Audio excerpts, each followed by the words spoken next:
राजीव की मिस्टीरियस मौत के बाद आरोही को धमकी भरे मैसेजेस आने लगे। उसका इस वक्त दिमाग बिल्कुल भी काम नहीं कर रहा था। वो गुस्से में बोली, ये सब क्या है? मैंने अभी अभी अपने पापा को खोया है और कोई मेरे साथ इतना भद्दा मजाक कर रहा है। ये जिसने भी किया है मैं उसे छोड़ू ही नहीं। राज उसे संभालते हुए कहता है, भाभी प्लीज हिम्मत रखिए। मैं जानता हूँ कि इस वक्त आपके ऊपर क्या बीत रही है। भाई भी बस आने ही वाले हैं। प्लीज प्लीज अब अपने आप को संभालिए। आरोही ने उसकी बात का कोई जवाब नहीं दिया। वो लगातार रोए जा रही थी। उसकी फैमिली का इकलौता मेंबर भी अब उससे दूर चला गया था। तभी एक वार्ड बॉय भागता हुआ उस रूम में आया। उसने फूली हुई सांसों से कहा, डॉक्टर जल्दी चलिए, वो अदिति, उसे होश आ गया है। ये सुनते ही डॉक्टर बिना कुछ बोले तुरंत वहां से निकल गए। आरोही को वहां खड़ी नर्स पर भी हल्का सा शक हो रहा था, पर अभी ये सब कुछ सोचने का वक्त नहीं था। अभी उसे अपने पापा को अलविदा कहना था। उनके अंतिम संस्कार की तैयारी करनी थी। जब डॉक्टर वहां से गए तो आरोही ने राज से रोते हुए कहा, राज मुझे कुछ गड़बड़ लग रही है। मेरे पापा का जाना और अदिति का अचानक होश में आना, कहीं ये सब कनेक्टेड तो नहीं? कहीं इस हॉस्पिटल के लोगों ने तो मेरे पापा को नहीं मारा? राज बहुत पेशेंटली काम ले रहा था। भाभी आप कुछ ज्यादा ही सोच रही हैं। ऐसा कुछ नहीं है। ये सब महज एक कोइंसिडेंस है और कुछ नहीं। कोइंसिडेंस? आरोही झल्लाते हुए बोली, ये कोई कोइंसिडेंस नहीं है। ये सब कुछ एक सोची समझी चाल है। मैं मेरे पापा के कातिल का पता लगा कर रहूंगी। जब तक मैं ये नहीं करती तब तक ना मेरे गुजरे हुए पापा की आत्मा को शांति मिलेगी, ना ही मुझे। और ये अदिति, ये भी मुझे कुछ गड़बड़ लग रही है। उसने अपने पापा को खोया था, इसलिए वो बहुत ज्यादा अपसेट थी। ऊपर से उसे किसी ने धमकी भरा मैसेज भी भेजा था, जो उसके लिए और ज्यादा शॉकिंग था। कुछ ही देर में शिवाय भी वहां पहुंच गया। जब उसने आरोही को ऐसे बेसुध हालत में देखा तो उसका दिल पसीज गया। वो उसे ऐसे नहीं देख सकता था। उसने आरोही को पीछे से जाकर गले लगा लिया और धीमी आवाज में कहा, हिम्मत रखो आरोही, मैं तुम्हारे साथ हूँ। फिर वो राजीव की बॉडी को देखते हुए मन ही मन बोला, भगवान आपकी आत्मा को शांति दे। आरोही अभी भी लगातार अपने पापा का हाथ पकड़कर बस रोए जा रही थी। और तभी वहां रागिनी और साक्षी की एंट्री हुई। वो दोनों भी बहुत रो रहे थे। रागिनी ने आरोही को अपने पिता से दूर किया और चिल्लाते हुए बोली, दूर रह चुड़ैल, पास भी मत आना मेरे इनके। तेरी वजह से इनकी जान गई है। तूने ही ये सारी मनहूसियत फैला रखी है। कम्बख्त पता नहीं कितने राक्षस को मार के पैदा हुई है। शिवाय और राज को समझ नहीं आ रहा था कि रागिनी ऐसे क्यों बिहेव कर रही है। वो आरोही पर इस तरह से क्यों चिल्ला रही है, जबकि आरोही राजीव का अपना खून है। वो उनकी अपनी बेटी है। आरोही भी कहाँ चुप बैठने वालों में से थी। उसने भी अपनी सौतेली माँ को सबके सामने करारा जवाब दिया, आपकी जैसी बीवी होने से तो अच्छा है कि इंसान जिंदगी भर अकेला ही रहे।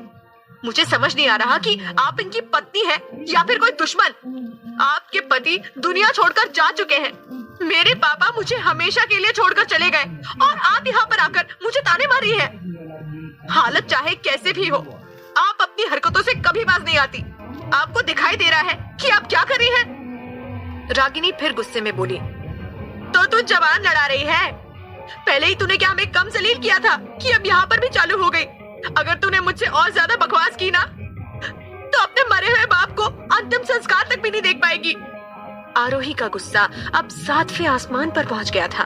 आखिर रागिनी होती कौन है, उसे अपने ही पापा से दूर करने वाली? वो एक बार फिर उन्हें सामने से जवाब देने वाली थी, पर तभी शिवाय ने उसे पीछे से रोक लिया। साक्षी ने भी रागिनी को पीछे कर लिया। वो धीमे से उनके कान में बोली, मम्मी आप हॉस्पिटल में तमाशा क्यों कर रही हो? आपको दिख नहीं रहा क्या कि पापा हमें हमेशा के लिए छोड़कर चले गए? ये बातें बाद में भी हो जाएंगी। साक्षी के समझाने के बाद रागिनी चुप हो गई, पर अभी भी वो आरोही को अपनी तीखी नजरों से ही देख रही थी। इसके बाद वो लोग राजीव को उनके अंतिम संस्कार के लिए घर लेकर आ गए। वहाँ उनके कई दूसरे रिश्तेदार भी आए हुए थे। आरोही अभी भी इस कड़वी सच्चाई को एक्सेप्ट नहीं करना चाहती थी। उसने अंतिम संस्कार की सारी रस्में पूरी की। अब वैसे तो घर का बड़ा बेटा ही शमशान घाट जाता है, पर क्योंकि उनके घर में लड़का नहीं था, इसलिए ये काम आरोही ने खुद किया। वो खुद को अपने पापा का बेटा ही मानती थी। अंतिम संस्कार की सारी रस्में पूरे होने के बाद उसने खुद अपने हाथों से अपने पिता की चिता को अग्नि दी। उसके हाथ कांप रहे थे। उसे पता था कि इसके बाद वो अपने पापा को नहीं देख पाएगी, पर फिर भी उसने हिम्मत रखकर उन्हें विदा किया। कुछ यूं ही 12 दिन बीत गए। आरोही अब वापस अपने घर आ गई थी। शिवाय उसके साइड में बैठा था। उसने बड़े ही प्यार से उसका हाथ पकड़ा और बोला, मैं जानता हूँ कि तुम्हारे ऊपर इस वक्त क्या बीत रहे हैं। जब माँ मुझे हमेशा के लिए छोड़कर गई थी तो मुझे भी समझ नहीं आया था कि मैं क्या करूं, कहाँ जाऊं, रोऊं या फिर पापा को संभालूं। मुझे कुछ नहीं पता था, पर धीरे धीरे सब नॉर्मल होता चला गया। कुछ दिन तुम्हें भी अजीब लगेगा, पर मैं हूं ना, मैं तुम्हें कभी अकेला छोड़कर नहीं जाऊंगा। आरोही हल्का सा मुस्कुराते हुए बोली, जिंदगी में कुछ भी परमानेंट नहीं होता, कभी ना कभी सबको जाना ही पड़ता है, और मेरी लाइफ में तो कभी भी लोग परमानेंट नहीं हो सकते। ये कहते वक्त उसकी आंखों में हल्के से आंसू थे।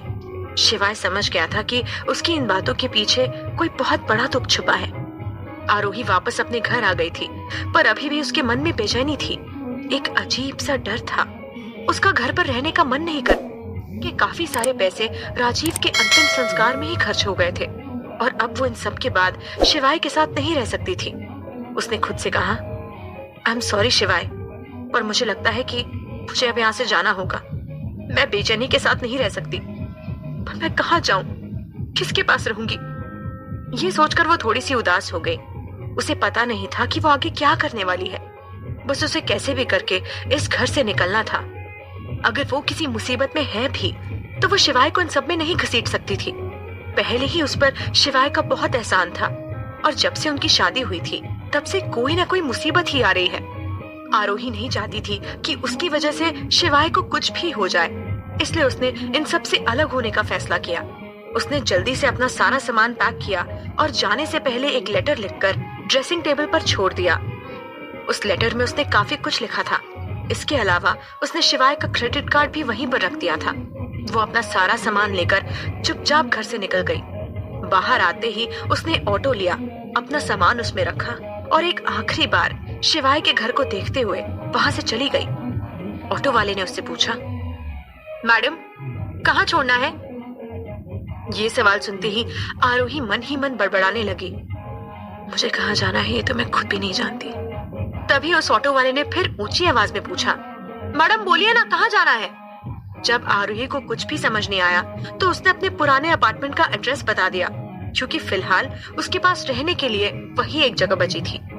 जब वो घर जा रही थी तो रास्ते में उसके दिमाग में काफी सारे सवाल आ रहे थे। मैं इस तरह से घर छोड़कर आ तो गई, पर अगर शिवाय को पता चल गया तो शायद मुझे इतना इम्पल्सिव डिसीजन नहीं लेना चाहिए था। मुझे एक बार उनसे बैठकर बात कर लेनी चाहिए थी। आरोही रिग्रेट कर रही थी कि उसने आने से पहले शिवाय को इस बारे में कुछ नहीं बताया। बस वो चुपचाप घर से निकल गई। बस शायद वो शिवाय से भी नाराज थी। उसके ऐसे डिसीजन की वजह कहीं ना कहीं अदिति भी थी। आरोही को अभी भी उस पर शक था। उसे लग रहा था कि शायद ये सब कुछ अदिति की वजह से हुआ है। वो अपना सारा सामान लेकर अपार्टमेंट पहुंच गई थी।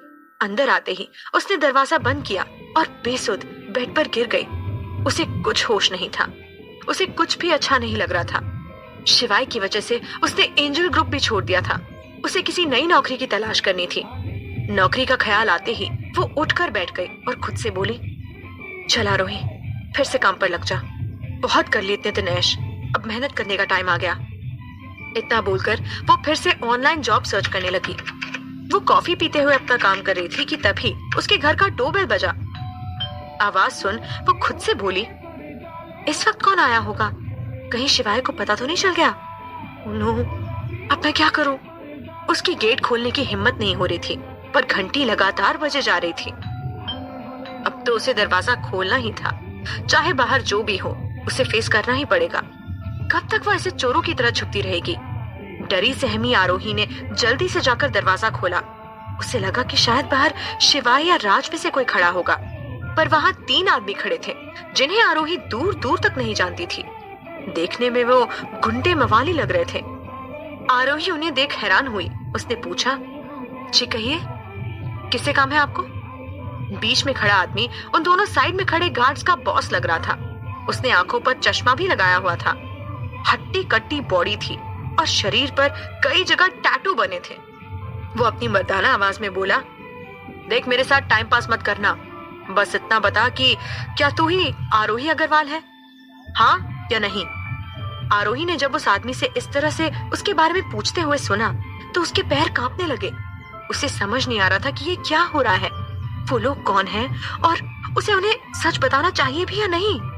उन्हें देखते हुए वो अपने मन ही मन बोली, ये लोग कौन हैं? कहीं ये मुझसे पैसे मांगने तो नहीं आए? पर मैंने तो किसी से उधार ही नहीं लिया। क्या करूं, कुछ समझ नहीं आ रहा। फोन भी अंदर है। उसे उस वक्त जो सही लगा उसने वही कहा, नहीं आपको कोई गलतफहमी हो रही है, यहाँ कोई आरोही नहीं रहती। इतना बोलकर वो जल्दी से दरवाजा बंद करने लगी, पर तभी सामने खड़े आदमी ने तुरंत अपने हाथ से दरवाजा रोक लिया और अपने गॉगल्स नीचे करते हुए बोला, मैं जिसकी तस्वीर एक बार देख लेता हूँ उसे कभी नहीं भूलता। तू ही आरोही है, चल तुझे यमराज ने बुलाया है। इतना बोलकर उसने तेजी से दरवाजे को लात मारी और आरोही का हाथ जबरदस्ती पकड़ लिया। कौन था ये आदमी और किस इरादे से वो आरोही के घर में आया था? कौन सी मुसीबत में फंसने वाली थी आरोही?